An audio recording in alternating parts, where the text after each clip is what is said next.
next one, I'm going to read the title and then introduce our next speaker. The next one I got up here.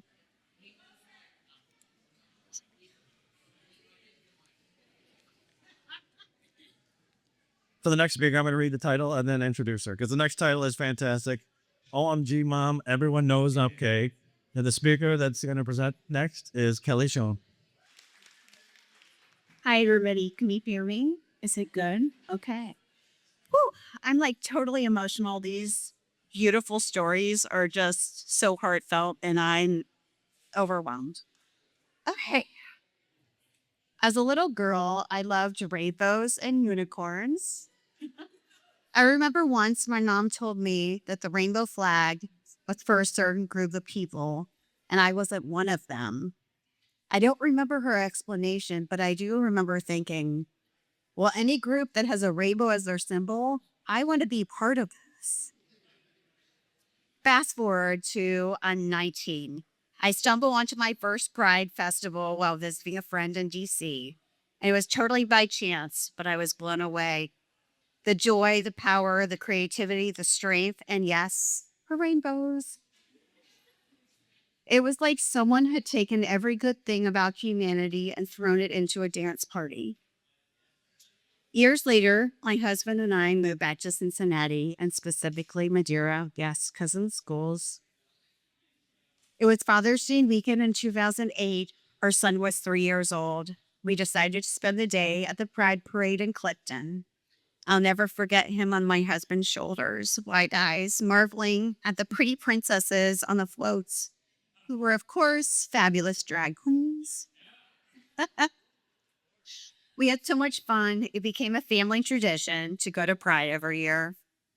After a few years, we started volunteering at Cincinnati Pride, sharing information about Cancer Support Community, which is my nonprofit that I work for, knowing how healthcare disparities affect the LGBTQ community. That's huge. The summer after ninth grade, we volunteered again. We spent the day putting glitter on people, handing out flyers, sweating buckets, and laughing a lot. That night, we came home totally exhausted.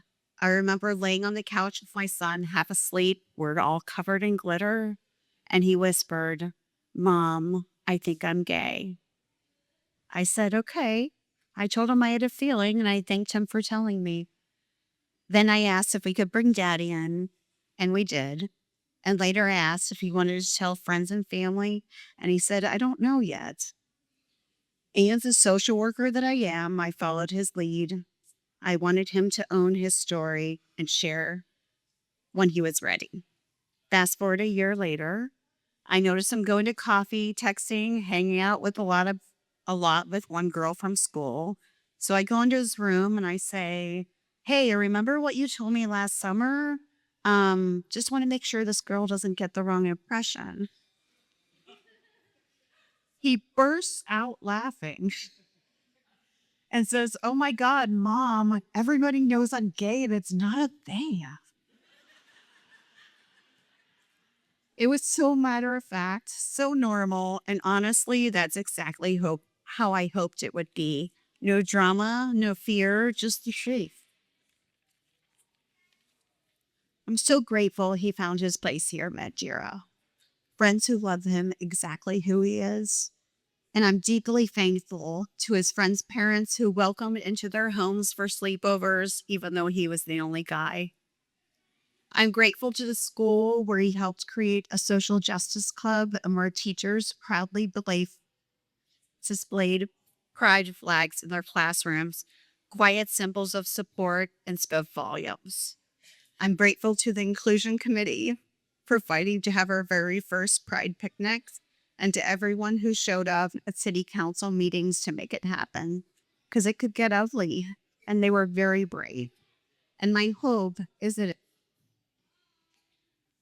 this support continues, that even when leadership changes or politics shift, our commitment to belonging remains, that our schools, our neighborhoods, our city keep showing up for all our kids, just like they did for mine.